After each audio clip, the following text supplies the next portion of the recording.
বার্তা এই মুহূর্তে আপনাদের স্বাগত জানাচ্ছি আমি মনীষা। দেখেছি আজকের সংবাদ শিরোনাম।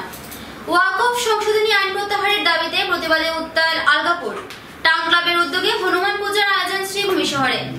মাধ্যমিক পরীক্ষায় হতশ্রী ফলাফল শ্রীভূমি জেলার। পঞ্চায়েত নির্বাচনের মনোনয়ন পর্বের শেষ দিনে মনোনয়ন জমা শাসক বিরোধী উভয় পক্ষের। মনোনয়ন জমা দেবার অন্তিম মুহূর্তে ভোটের ময়দান ছেড়ে পলায়ন চাঁদখিরা আসনের কংগ্রেস প্রার্থী।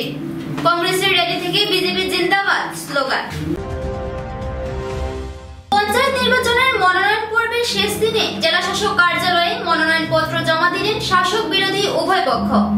মনোনয়ন পত্র জমা দিলেন অনেক হেভিওয়েট নির্দল প্রার্থীরা। শুক্রবার ছিল গ্রাম পঞ্চায়েত নির্বাচনের মনোনয়ন পত্র জমা দেওয়ার শেষ দিন। মনোনয়ন পত্র জমা দিতে বিভিন্ন গ্রামাঞ্চল থেকে শহরে ভিড় জমান নানান প্রার্থীরা। গ্রাম পঞ্চায়েত নির্বাচনের জেলা পরিষদ আসনে ভারতীয় জনতা পার্টির হয়ে প্রতিদ্বন্দ্বিতা করা প্রার্থীরা জেলা শাসক কার্যালয়ে এক সুবিশাল র্যালির মাধ্যমে উপস্থিত হয়ে মনোনয়ন পত্র জমা দেন। বিক্ষুব্ধ কংগ্রেসী বজলুল হক চৌধুরীর প্রার্থী আমিনা বেগমও এদিন বিশাল সংখ্যক সমর্থক সাথে নিয়ে জেলা শাসকের কার্যালয়ে উপস্থিত হয়ে নিজ মনোনয়ন পত্র পেশ করেন। গ্রামাঞ্চলে কংগ্রেসের একচেটিয়া আধিপত্য বিগত দিনে বজায় থাকলেও এবারের মনোনয়ন পত্র জমা দেওয়ার দিন নিষ্প্রভ ছিল শ্রীভূমি কংগ্রেস। উল্লেখযোগ্যভাবে গ্রাম পঞ্চায়েত নির্বাচনে সংখ্যালঘুদের দল বলে পরিচিত এআইইউডিএফ বিভিন্ন জায়গায় প্রার্থী পর্যন্ত দিতে পারেননি। মনোনয়ন পত্র জমা দেওয়ার শেষ দিনে পুরো দিনব্যাপী শ্রীভূমি শহরের রাজপথ বিভিন্ন রাজনৈতিক দলের কর্মীদের দখলে ছিল। আপনার প্রতিদ্বন্দ্বী কে হবে? আমাদের সরকার আমি ডেভেলপমেন্টের জন্য কাজ করি। দলে আমাকে সাপোর্ট করে। আপনি এটা ভারতীয় জনতা পার্টির জন্য এই পঞ্চায়েত নির্বাচন সব থেকে বড় বিষয় আছে। বিধানসভা নির্বাচনের আগে দলের প্রার্থীর পদে যে বিষয়, এই বিষয় নিয়ে এখানে যারা দাঁড়িয়ে আছে দলের পক্ষ থেকে কারোর বলার অধিকার নেই। প্রার্থিত্ব দলের কেন্দ্রীয় কমিটি ঠিক করে, প্রদেশ কমিটি ঠিক করে। এই প্রশ্নের উত্তর নিশ্চিতভাবে প্রদেশ বা কেন্দ্রীয় কমিটির কাছে যদি আপনারা রাখেন সেটা পেতে পারেন। আজকের দিন অব্দি এটা কোনো কিছু নয়। এখানে যারা দাঁড়িয়েছেন সবার যোগ্যতা আছে এবং সবাই দলের কর্মী আছে, সবার চাওয়ার অধিকার আছে। এর থেকে জ্যেষ্ঠ যারা আছেন তাদেরও আছে। কে বিধানসভায় লড়বেন, কে লোকসভায় লড়বেন, এটা সময় বলবে। আজকের দিনে পঞ্চায়েত নির্বাচন আর বিজেপির যে কোনো নির্বাচনকে সমগুরুত্ব দেয়। আজকের এই পঞ্চায়েত নির্বাচনের মনোনয়ন পর্ব অন্ততপক্ষে যারা পরিলক্ষিত করেছেন, আমরা এই জেলার শ্রীভূমি জেলার উত্তর করিমগঞ্জ বিধানসভা সমষ্টির অন্তর্গত 3টি জেলা পরিষদ আসনে দল প্রতিদ্বন্দ্বিতা করছে। আর এই 3 জেলা পরিষদ আসনের প্রার্থী আর দক্ষিণ করিমগঞ্জের একটি আসনের প্রার্থীকে নিয়ে আজকে আমরা এখানে মনোনয়ন দাখিল করে এখন বেরোচ্ছি। আর এই জেলা সদরে আজকে এই 3 জেলা পরিষদ আসনের প্রার্থীদের সমর্থক দলের কার্যকর্তা, দলের জ্যেষ্ঠ নেতৃত্ব যেভাবে সংঘবদ্ধভাবে এসে মনোনয়ন দাখিল করেছেন, এখানে দাঁড়িয়ে দায়িত্ব সহকারে বলে যেতে পারি আজকের দিনে শ্রীভূমি জেলার কোন রাজনৈতিক দলের সেই ক্ষমতা হয়নি। এটা থেকে বোঝা যাচ্ছে ভারতীয় জনতা পার্টির প্রতি জনসাধারণের সমর্থন কতটুকু আছে। মাননীয় মুখ্যমন্ত্রী শ্রদ্ধেয় ডক্টর হিমন্ত বিশ্ব শর্মা মহাশয়ের প্রতি সাধারণ মানুষ এবং দলীয় কার্যকর্তার কতটুকু শ্রদ্ধা আছে এটা থেকে প্রমাণিত হয়। বর্তমানে আসাম একটি উন্নত রাজ্যে পরিণত হচ্ছে মাননীয় মুখ্যমন্ত্রী মহোদয়ের নেতৃত্বে। আমরা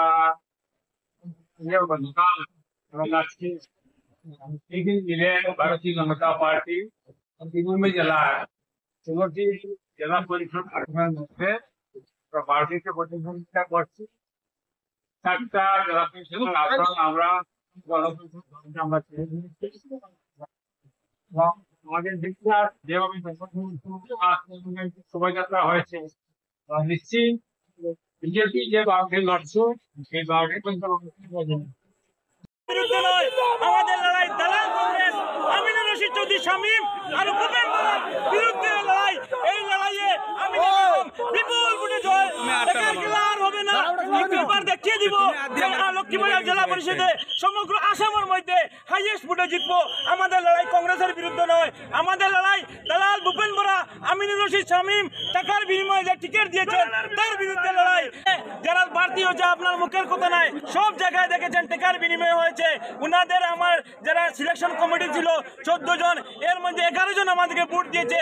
চুরি করে পকেটে করে আমিনুর রশিদ চৌধুরী, স্বপন মঙ্গল পলায়ন করে ভূপেন বরার নেতৃত্বে এই টাকার বিনিময়ে হোটেলে ডেকে ডেকে পয়সা নিয়ে টিকিট বন্টন করেছেন। উনাদের সাহস নেই কংগ্রেস অফিসে গিয়ে আনুষ্ঠানিকভাবে ঘোষণা দিবেন। শত্রুর নেতৃত্বে আমরা করিমগঞ্জ কংগ্রেস শক্তিশালী করব। সন্দীপ নন্দী শত্রুরাই যারা যারা তপস্পুর কষ্ট আছে ওরা ভালো মানুষ, আর যারা দালাল টাকার বিনিময় করেছে করিমগঞ্জে এবার বিগ জিরো হবে, আপনারা দেখবেন দেখে নেবেন। আর ভূপেন বড় একটা দালাল, আমরা গৌরব গগৈর নেতৃত্বে, আমরা রকিবুল হোসেনের নেতৃত্বে, দেবব্রত শইকীয়ার নেতৃত্বে এই আমরা আবার কংগ্রেসের ফিরব।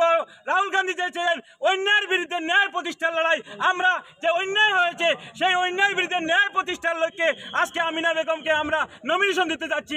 আপনারা দেখছেন শত শত লোক, ইউথ কংগ্রেস, যুব কংগ্রেস, মন্ডল কংগ্রেস সবাই আমার সাথে নমিনেশন এসেছে, আপনারা দেখতে পাবেন। এর জবাব আগামী 2 তারিখ আপনারা পাবেন। আপনি বলে যারা উত্থাপন করেছে আমি জানি না, তবে কংগ্রেসের মধ্যে আমার যে নেতা সর্বভারতীয় রাহুল গান্ধী, উনি বলেছেন যে কংগ্রেস একটা মহাসাগর সমুদ্র, 130 বছরের উপর তার আয়ু, এবং এই কংগ্রেস থেকে প্রোডাক্ট হয়ে অনেকে আজকে বিজেপিতে চালাচ্ছেন। আসামের যে বর্তমান সরকার, এই সরকারের যিনি মুখ্যমন্ত্রী, উনি 15 বছর কংগ্রেস সরকারের মন্ত্রী ছিলেন, and he was the second in command. তো আজকে এগুলো কথা বলে লাভ নেই। আমি এটা বলবো যে বিজেপির এজেন্ট যারা কংগ্রেসের মধ্যে রয়েছে, রাহুল গান্ধী সম্পূর্ণ নির্দেশ দিয়েছেন যে আমার সিট হারুক, আমার সিট জিতুক, তাতে কিছু যায় আসে না, কিন্তু দিনে কংগ্রেস, রাত্রে বিজেপি যারা করতে চায় তাদেরকে দল থেকে বহিষ্কার করে if necessary let us start our journey from 0 point. এবং অ্যাকর্ডিংলি সমস্ত নমিনেশন প্রসেস করিমগঞ্জে করা হয়েছে। এবং যে বা যারা এই কথাগুলো বলছে, প্রার্থীর, আমার কংগ্রেস প্রার্থী যাদেরকে দেওয়া হয়েছে তাদের বিরুদ্ধে নমিনেশন ইতিমধ্যে কে কে সাবমিট করেছে আমি খবর পেয়েছি। কাজেই he will be suspended from the party very soon for 6 years। Assam Pradesh BJP সভাপতি দিলীপ শইকীয়া মহাশয়কে ধন্যবাদ জানাই আমার শ্রীভূমি জেলার সভাপতি সঞ্জীব বণিক মহাশয়কে, তৎসঙ্গে আসামের সর্বশ্রেষ্ঠ মুখ্যমন্ত্রী হিমন্ত বিশ্ব শর্মা মহাশয়কে এবং আমাদের প্রাণপ্রিয় বিধায়ক তথা আসামের মন্ত্রী কৃষ্ণেন্দু পাল মহাশয়কে এবং দলীয় বরিষ্ঠ কার্যকর্তাকে আমি ধন্যবাদ জ্ঞাপন করছি। কারণ আমাকে এই দল আস্থা রেখে আজ লুয়ারপা 7 নং জেলা পরিষদ প্রার্থী হিসাবে আমাকে মনোনীত করেছে। আমি আজ মনোনয়নপত্র দাখিল করলাম। আমি আশা রাখি যেভাবে আমার উপর দল আস্থা রেখেছে সেই আশার আমি শতভাগ দিয়ে আমি দলের জন্য কাজ করে যাব। এবং আমার এই ইন্টারভিউর মাধ্যমে আমি আমার এলাকার জনসাধারণকে আমি অনুরোধ করছি এবং আমার শ্রদ্ধা জ্ঞাপন করছি, আমি সবাইকে প্রণাম করছি, ওনারা যেন আমাকে আশীর্বাদ করেন, আমি যেন বিজয়ী হতে পারি। আমার আশা আমি 100% জয়ী হব। আমার প্রত্যেক কর্মী যারা উৎসাহিত হয়ে আছে আমাদের সাথে এসেছে, সবাইকে আমি ধন্যবাদ জ্ঞাপন করছি, যারা অনেক সময় ধরে আমার সাথে আছেন। তোর সঙ্গে আমার বিধায়ককে, বিশেষ করে আমার পাতারকান্দির বিধায়ক তথা আসামের মন্ত্রী কৃষ্ণেন্দু পালকে আমি আমরা গার্জিয়ান হিসাবে মনে করি। উনি সবসময় আমাদের পাশে আছেন। আমরা ওনাকে শুধু বিধায়ক হিসাবে আমরা ভাবি না বা মন্ত্রী হিসাবে ভাবি না, উনি দলের একজন বড় সংগঠক। ওনার সাংগঠনিক যে পরিধি আছে আমাদের থেকে অনেক উঁচু। উনি যেভাবে আমাদের সাথে মিলেমিশে সংগঠনকে এগিয়ে নিয়ে যাচ্ছেন তার জন্য ওনাকে ধন্যবাদ জানাই। আরও যাব আমরা সবাই মিলে এই কালা কানুন যেটা আমাদের উপর এই সরকার আমাদের উপর চাপিয়ে দিয়েছে তার বিরোধিতা করব। আমরা জানি অনেকে বলছেন তা বিল পাস হয়েছে, আইন হয়েছে, কিন্তু আইনকেও পরিবর্তন করা যায়, সেটার নজির ইতিহাসে আছে। আমরা একটা অভিযোগ উঠেছে যে টাকার বিনিময়ে নাকি এখানে সম্পূর্ণ ভিত্তিহীন। দেখেন, দল বিভিন্নভাবে ক্যান্ডিডেট যাচাই করার যে প্রক্রিয়া, সেই প্রক্রিয়াকেই অবলম্বন করে টিকিট দিয়েছে। এখানে টাকা পয়সা লেনদেনের কোনো কারণই হতে পারে না, তার সম্পূর্ণ ভিত্তিহীন। এখানে আমিনুর রশিদের নাম আনা হয়েছে, রজত চক্রবর্তীর নাম আনা হয়েছে। এরা শুধু সিলেকশন করেনি, সিলেকশন বোর্ড আলাদা আছে, এরপরে অবজারভার আছে, আইবি রিপোর্ট আছে, জনগণের মতামত আছে। যারা এ সমস্ত টিকিট যারা পায় না, সব দিনই এরা এই সমস্ত বক্তব্য রাখে, সেটা এদের তো আবেগে এটাই বলতে হবে, অন্য কিছু বলার আর থাকে না যে আমরা পাইনি, যারা পেয়েছে তারা টাকা দিয়ে পেয়েছে। এ কথা আজকের নয়, একদম। তার আগে আপনি কংগ্রেসে ছিলেন দুদিন আগে, তাহলে হঠাৎ এজিপিতে কেন? অ্যাকচুয়ালি আমি অনেকদিন ধরে কংগ্রেসের সক্রিয় কর্মী হিসেবে কাজ করছিলাম, কিন্তু আমার টিকিট পাওয়ার কথা ছিল। স্টেট কমিটি থেকে সেন্ট্রাল কমিটি পর্যন্ত আমার নাম এসেছে এবং ডিস্ট্রিক্টের পিএসসি কমিটি যেটা বসেছিল সেখানেও আমার নাম ছিল।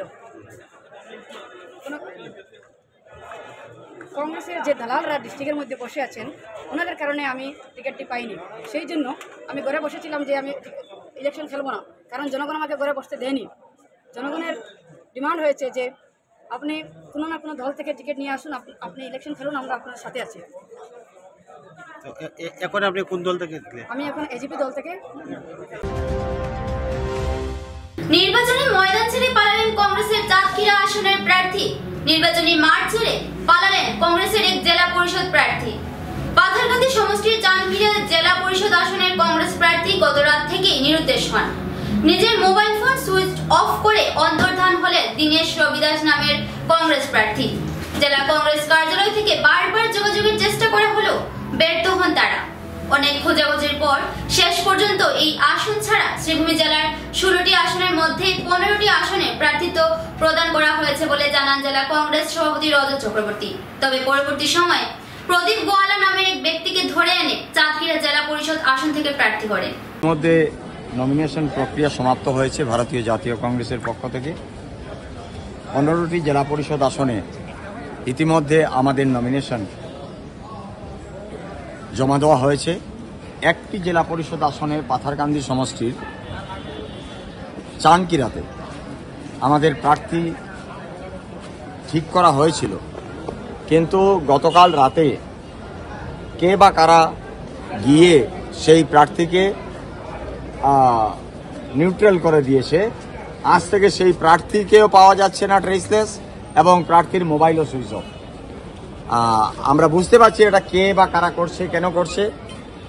Till I am trying to মানে এই আসনে আমি চেষ্টা করছি, 3:30 পর্যন্ত সময় আছে, এখন পর্যন্ত আমরা প্রার্থী দিতে পারি কিনা আমরা চেষ্টা করছি, নাম্বার 1।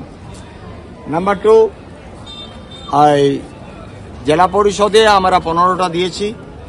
আঞ্চলিক পঞ্চায়েতে আউট অফ 95 আমরা 85টা আঞ্চলিক পঞ্চায়েতে আমরা ইতিমধ্যে প্রার্থী দিয়েছি। প্রকাশিত হলো মাধ্যমিক 2025 পরীক্ষার ফলাফল। হতশ্রী ফলাফল শ্রীভূমি জেলার। মাধ্যমিক পরীক্ষায় প্রথম স্থান দখল জোরহাটের অমিশা শইকিয়ার, দ্বিতীয় স্থান লাভ গুয়াহাটির সপ্তর্ষি বরদলের, তৃতীয় স্থান দখল অনির্বাণ বরদলের। এবারের মাধ্যমিক পরীক্ষায় উত্তীর্ণ হয়েছে 2,70,737 জন। সর্বোচ্চ পাশের হার শিবসাগর জেলায়। পাশের হারে দ্বিতীয় স্থান দখল ডিব্রুগড় জেলায়। রাজ্যের মধ্যে সর্বনিম্ন পাশের হার শ্রীভূমি জেলায়। শ্রীভূমি জেলায় পাশের হার 47.96%।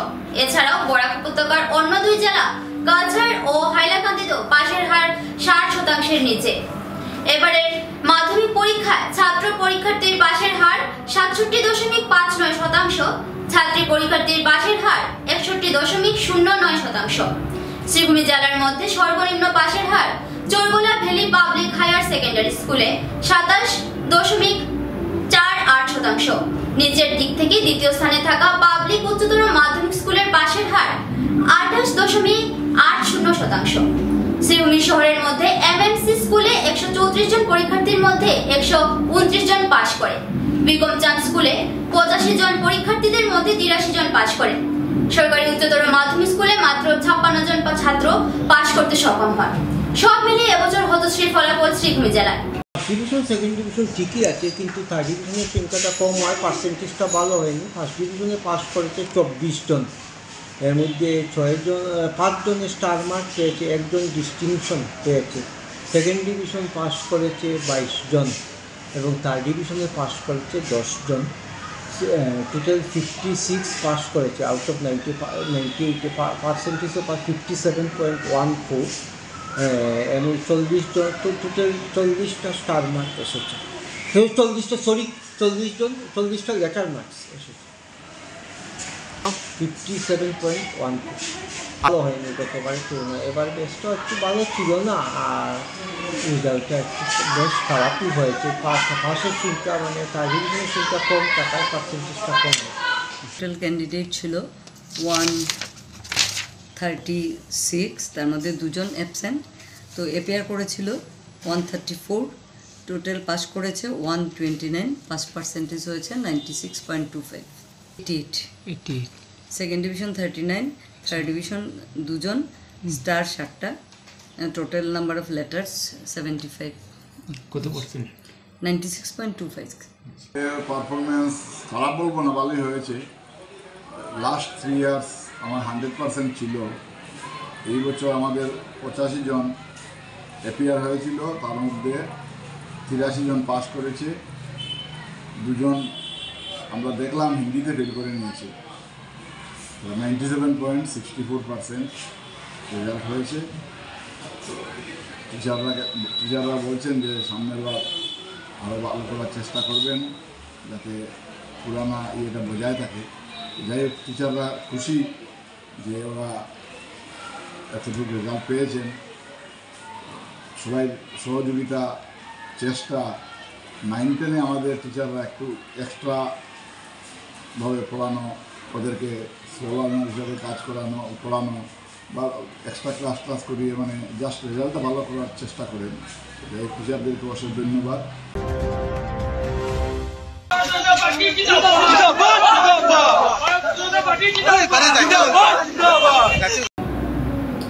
হাইলাকান্দি জেলায় ধরা পড়ল আজব দৃশ্য। কংগ্রেসের র্যালি থেকে বিজেপি জিন্দাবাদ ধ্বনি একাংশের। হাইলাকান্দি জেলায় পঞ্চায়েত নির্বাচনের মনোনয়নপত্র জমা দেওয়ার জন্য কংগ্রেস প্রার্থীরা র্যালি করে জেলা শাসক কার্যালয়ে আসার সময় এই আচরিত দৃশ্য পরিলক্ষিত হয়। হাইলাকান্দি জেলা কংগ্রেস সভাপতি শামসুদ্দিন বড়লস্করের উপস্থিতিতে বিজেপি জিন্দাবাদ ধ্বনি কংগ্রেসের র্যালি থেকে দিতে থাকেন একাংশ লোক।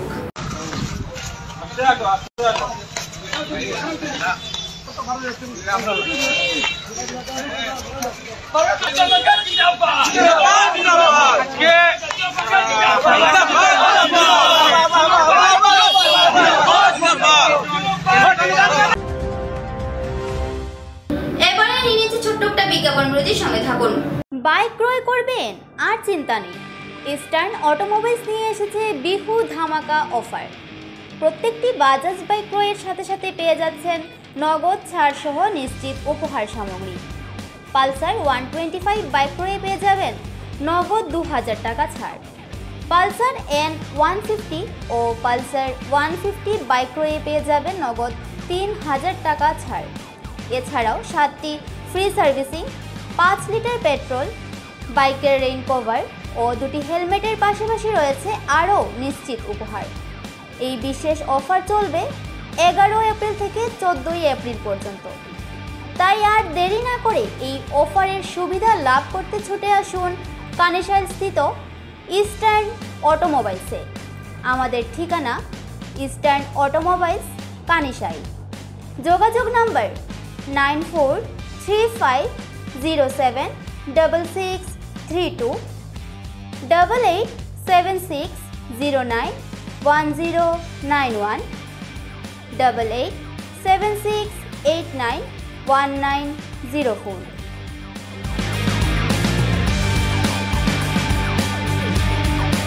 আনন্দ সংবাদ, আনন্দ সংবাদ। করিমগঞ্জে এই প্রথম 3D সিটি স্ক্যানের সুবিধা নিয়ে এলো Karimganj health city, Banamali road, Karimganj. পুরো শরীর 3D সিটি স্ক্যানের সুবিধা এখন পাচ্ছেন করিমগঞ্জে। আন্তর্জাতিকভাবে বিখ্যাত ডাক্তার দ্বারা রিপোর্ট। 3D সিটি স্ক্যানের জন্য যোগাযোগ করুন telephone 03843260705, mobile 9678033047। Karimganj health city, Banamali road, Karimganj আপনাদের সেবায় নিয়োজিত।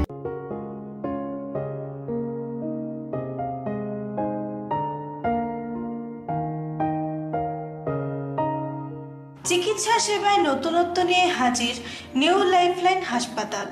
অত্যাধুনিক প্রযুক্তিতে এখানে pinhole surgery, gallbladder, appendix surgery করা হয়।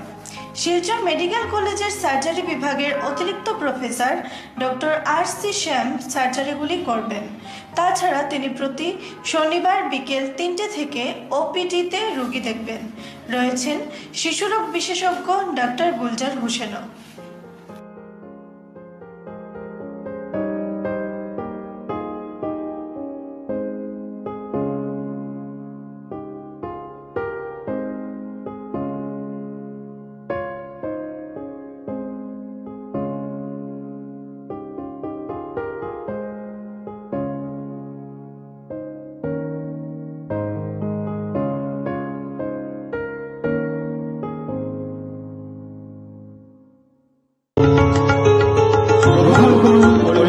হোলসেল কোঅপারেটিভ স্টোর্স তথা সহযোগীর আন্তরিক অভিনন্দন। করিমগঞ্জ হোলসেল কোঅপারেটিভ স্টোর্সের নিয়ন্ত্রণাধীন স্টেশন রোডস্থ বিভাগীয় বিপণী সহযোগী নতুন উদ্যোগে সমৃদ্ধ হয়ে জনগণের সেবায় এগিয়ে এসেছে। তুলনামূলক কম মূল্যে নিত্য প্রয়োজনীয় দ্রব্য সামগ্রীর যোগান অব্যাহত রাখতে সহযোগী কর্তৃপক্ষ বদ্ধপরিকর। জেলার সমবায় আন্দোলনকে জোরদার করে তোলার ক্ষেত্রে করিমগঞ্জ হোলসেল কোঅপারেটিভ স্টোর্স তথা সহযোগী কর্তৃপক্ষ সকলের আন্তরিক ও সক্রিয় সহযোগিতা কামনা করে। নতুন আঙ্গিকে বাস্তব পরিকল্পনা নিয়ে সহযোগী স্টেশন রোড, করিমগঞ্জ আপনাদের সেবায় সদা প্রস্তুত। স্বাস্থ্য সংক্রান্ত বিষয়ে খরচের কথা ভেবে চিন্তিত হচ্ছেন? এখন আর চিন্তার কোনো কারণ নেই, কারণ আপনাদের সেবায় এসে উপস্থিত হয়েছে জীবনজ্যোতি হাসপাতাল। এখানে অনেক কম খরচে আপনি পেয়ে যাবেন অনেক অভিজ্ঞ চিকিৎসকদের দল। Child specialist, cardiologist, urologist, gynaecologist, skin specialist, orthopaedics, neurologist, এছাড়াও নর্মাল ডেলিভারি, সার্জিয়ান ডেলিভারি, সব রকমের ortho surgery, advance laparoscope surgery, knee replacement, spine surgery, সব রকমের ইউরো সার্জারির সুবিধা ছাড়াও অপারেশন থিয়েটার, 24 ঘন্টা emergency ward, ICU labour room, medical specialist, general ward, laboratory, hospital dispensary, গাড়ি পার্কিংয়ের স্থান ছাড়াও নানান প্রকার সুযোগ সুবিধা অনেক কম খরচে লাভ করতে পারবেন জীবনজ্যোতি হাসপাতালে। তাই আর দেরি না করে আজই চলে আসুন। যোগাযোগের নম্বর 7637062954, 8638048459। আমাদের ঠিকানা Nilambazar, Gandhi GP, Durganagar road, Assam 788722। Barak diagnostic centre. এখানে digital ECG, digital EEG, digital x-ray, computerised pathology, microbiology, histopathology, colour doppler sonography, chamber home collection ইত্যাদি করা হয়। আমাদের প্রতিষ্ঠান সকাল 7টা থেকে রাত্রি 9টা পর্যন্ত খোলা থাকে। প্রতিদিন সকাল 8টা থেকে সোনোগ্রাফি করা হয়। যোগাযোগ Barak diagnostic centre, settlement road. যোগাযোগের নম্বর 03843273151, 7086376822, 9401325290। বিভিন্ন আধুনিক ও আকর্ষণীয় টাইলসের সম্ভার নিয়ে উপস্থিত প্রিয়া টাইলস। আপনার ঘরকে অতি সুন্দরভাবে সাজিয়ে তুলতে আজই আমাদের দোকানে চলে আসুন এবং নিয়ে যান অত্যাধুনিক টাইলস। আপনার পছন্দের সব ধরনের টাইলস আমাদের এখানে উপলব্ধ রয়েছে। আমাদের ঠিকানা Chandras plaza, near Vishal megamart, station road Karimganj, mobile 9101805530 9957709784। Town ক্লাবের উদ্যোগে হনুমান পূজার আয়োজন শ্রীভূমি শহরে। গত বছরের ন্যায় এবছরও টাউন ক্লাবের উদ্যোগে শিববাড়ি রোডে পবনপুত্র হনুমান পূজার আয়োজন করা হয়েছে। শুক্রবার অধিবাসীর মাধ্যমে হনুমান পূজার সূচনা হয়। এদিন হনুমান পুজো উপলক্ষে প্রথম মণ্ডপ উদ্বোধন করেন শ্রীভূমি রামকৃষ্ণ মঠ ও মিশনের মহারাজ সহ অন্যান্য অতিথিরাও উপস্থিত ছিলেন। শনিবার দিনব্যাপী হনুমান পূজার পাশাপাশি ভক্তদের মধ্যে মহাপ্রসাদও বিতরণ করা হবে। টাউন ক্লাবের পক্ষ থেকে শ্রীভূমিবাসীকে পুজোয় উপস্থিত থাকার জন্য আহ্বান জানানো হয়। অভেদ পরমাত্মনি তথাপি মম সর্বস্ব রাম কমললোচন।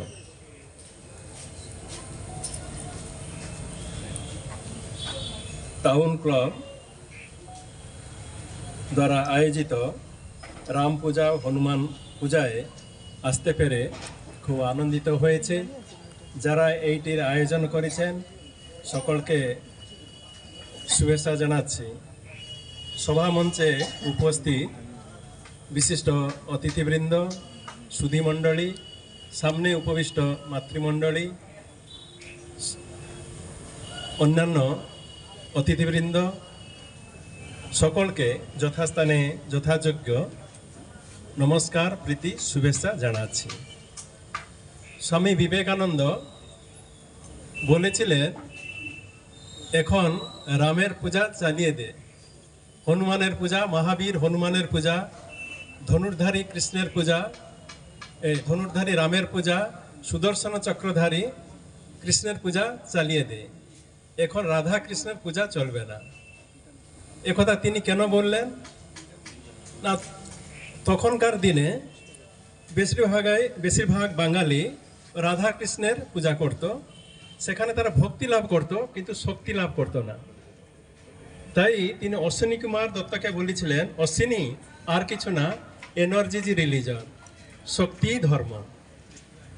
তাই বাংলাদেশে কত হিন্দুরা মানে রাধা কৃষ্ণের পূজা মানে বছর পর বছর, শতাব্দী পর শতাব্দী তারা পুজো করে এসেছি, কিন্তু সেখান থেকে পালিয়ে আসতে হলো কেন প্রশ্ন আসতে পারে। কারণ আমরা ধর্মকে সার্বিক রূপে গ্রহণ করিনি, ধর্মের একটা অংশ আমরা গ্রহণ করেছি। তো ধর্মের সার্বিক অংশ হলো কি না, ভিতরে থাকবে ভক্তি আর বাইরে থাকবে শক্তি। তাই স্বরূপানন্দ পরমহংস বলছে যে শৌর্য বীর্য পৌরস ছাড়া কেলবে অভ্যুদয়, ইতিহাস গায়ে চিরকাল শুধু শক্তিমানের জয়। কেনরে অলস, কেনরে অবস, কেনরে ভরসাহীন, দুর্বল যত মূর্খের মতো কেনরে কাটাস দিন, বজ্রবাহুর উত্থান আজ কেন সম্ভব নয়। ওয়াকফ সংশোধনী আইন প্রত্যাহারের দাবিতে প্রতিবাদে উত্তর নারায়ণপুর। শুক্রবার জুম্মার নামাজের পর নারায়ণপুর এলাকায় ওয়াকফ সংশোধনী আইন প্রত্যাহারের দাবিতে কয়েক হাজার মুসল্লি রাস্তায় নামেন। নারায়ণপুরের অন্তত 10টি মহল্লার মুসল্লিরা কালো ব্যাজ ধারণ করে মসজিদে জুম্মার নামাজ আদায় করেন এবং নামাজ শেষে আলগাপুর সড়কে বিক্ষোভ মিছিল বের করেন। প্রতিবাদকারীরা এই বিলকে সংখ্যালঘুদের ধর্মীয় ও সামাজিক অধিকার ক্ষুণ্ণ করার একটি চেষ্টা বলে অভিযোগ করেন। তারা অবিলম্বে এই সংশোধনী আইন প্রত্যাহারের দাবি জানান। এই মিছিলে তরুণ প্রবীণ নির্বিশেষে নানা শ্রেণী পেশার মানুষ অংশগ্রহণ করেন। উল্লেখ্য, সম্প্রতি কেন্দ্র সরকার ওয়াকফ আইনে কয়েকটি সংশোধনী এনেছে, যা নিয়ে দেশ জুড়ে বিভিন্ন মুসলিম সংগঠন ও জনসাধারণের মধ্যে ক্ষোভ দেখা দিয়েছে। প্রায় 10 মহল্লার লোক এখানে একত্রিত হয়েছে। গত 2 এপ্রিল ভারতের লোকসভায় যে আইনটি পাশ হয়েছিল তার নাম হলো ওয়াকফ বিল অ্যামেন্ডমেন্ট অ্যাক্ট। সেই বিলটা পাশ করে এই একটা তৈরি করা হয়েছে। ইতিমধ্যে তড়িঘড়ি করে লোকসভাতে পাস হওয়ার পর রাজ্যসভাতে পাস করা হয়ে গেছে এবং রাষ্ট্রপতির হস্তক্ষেপ হয়ে সেই বিলটা আইনে পরিণত হয়ে গিয়েছে। এই যে ওয়াকফ আইন আগে ছিল, সেই ওয়াকফ আইন অনুসারে প্রত্যেক সম্প্রদায়ের যে জমিগুলো আছে, যেখানে ওয়াকফ সম্পত্তি আছে, সেগুলার রক্ষণাবেক্ষণ সেই কমিউনিটির হাতে ছিল।